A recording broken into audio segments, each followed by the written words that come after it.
አቤት ውርደት!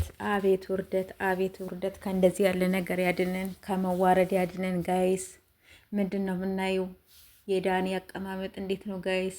አረ እንደው እናንተ እንደዛ አድርጋችሁ ያመጣችሁ ሰዎች ማለት ናችሁ። እንደዚህ አድርጋችሁ በቃ ቲክታክ ሰፈር ያቀረባችሁ ሰዎች ማለት ነው። እድሜና ጤና ይስጣችሁ፣ እድሜያችሁን ያርዝመው። ወይኔ ጉዴ! ወይኔ ጉዴ! ወይኔ ጉዴ! እና ሩታ ደግሞ ባይ ባይ ብለናል፣ ባይ ባይ ብለናል። አንቺ ጋጠ ወጥ ነው የምልሽ ካሁን በኋላ ማለት ነው። ሌላ ስም የለሽም። እሺ ጋጠ ወጥ። ቤተሰቦችሽ እንኳን የተከበሩ ነበሩ፣ ግን አንቺ ግን ጋጠ ወጥ ነሽ። ስድ ስድ ስድ ስድ እንዴ! ኦ ማይ ጋድ! ሌሎቻቸው ደግሞ አቤት ውርደት እያሉ ነው። ትክክል፣ አቤት ውርደት። አንቺ ወራዳ፣ ትናንትናማ ተዋረድሽ እኮ በቁምሽ ማለት ነው እንዴ! የሜሪ ደግሞ መገለባበጥስ ምን ይሉታል እንዴ? ተንከባለልሽበት እኮ በዛ በእንትኑ ላይ ማለት ነው፣ በመድረኩ በምኑ ለነገሩ ላይ እንኳን አልወጣሽም። ታሽነሽ ማን ያሰቀልሻል እንዴ? ጭራሽ እኮ ድብድብ እኮ ነው የገባችሁት። ደግሞ የዳኒ ደግሞ መወጣጠርስ በዚህ በቁመት ያንተ መወጣጠር ማለት ነው። ኦ ማይ ጋድ አሉ እኮ መከታዎች እኮ ጡንቻ ያሉ ሰዎች እኮ አሉ እኮ ከኋላ አይታችኋል አይደለ? ብዙዬ ግን ማለት ነሽ የምር በጣም በጣም ብትለይ ሰዎች ነሽ። እግዚአብሔርን ካነጋገርሽ ኦ ማይ ጋድ ያንቺማ ይለያል። የምር ልካችሁ እኔ ነገረቻቸው እሷም ራሱ ማለት ነው። ሄርሚዬ ደግሞ አይዞሽ የኔ ውድ በቃ ካሁን በኋላ ጉዞ ወደፊት ነው የሚሆን፣ ወደ ኋላ የለም የለም።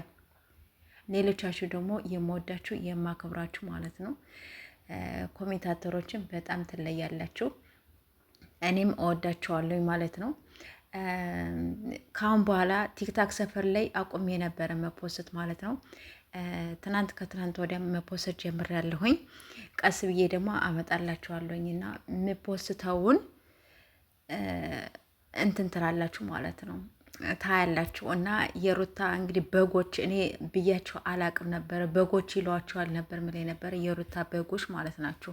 የሩታ በጎች ቲክታክ ላይ መጣችሁ የፈለጋችሁትን ነገር ብታስቀምጡልኝ አይዶን ኬር። ኦኬ አይዶን ኬር። ገባችሁ አይደለ?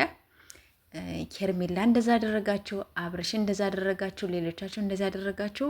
አይዶን ኬር ምንም ነገር አይመስለንም ማለት ነው። ገባችሁ?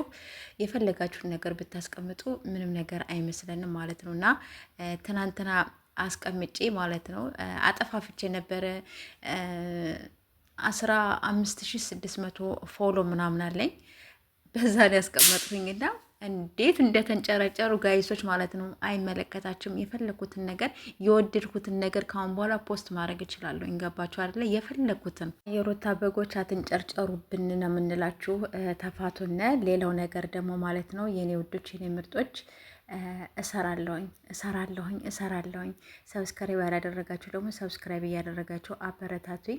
ካሁን በኋላ በፈለኩት ነገር ቲክታክ ሰፈር ላይም እሰራለሁኝ። የወደድኩትን ማለት ነው የወደድኳቸው ልጆችን ዩቱበሮችን እሰራለሁኝ። ገባችሁ አይደለ? እንደዛ ነው ነገሩ። እሺ እንደዛ ነው። ስለዚህ እንትን እንድትሉ ፈልጋለሁ፣ እንድታውቁ ፈልጋለሁኝ። መሳደብ ምናምን ግን አይቻልም። እዚህ በተለይ ዩቱብ መንደር ላይ አልፈቅድላችሁም፣ እንድትሳደቡ አልፈልግም። እሺ ሰማችሁ አይደለ? ስለዚህ ትለያላችሁ። የአብርሽ መከታዎች ትለያላችሁ። የኔ ውዶች፣ የኔ ምርጦች፣ የምር ትለያላችሁ። እግዚአብሔርን አቤሉ በጣም ትለያለህ። ለንጉሷ ዳሬት እኮ ነው ያላት።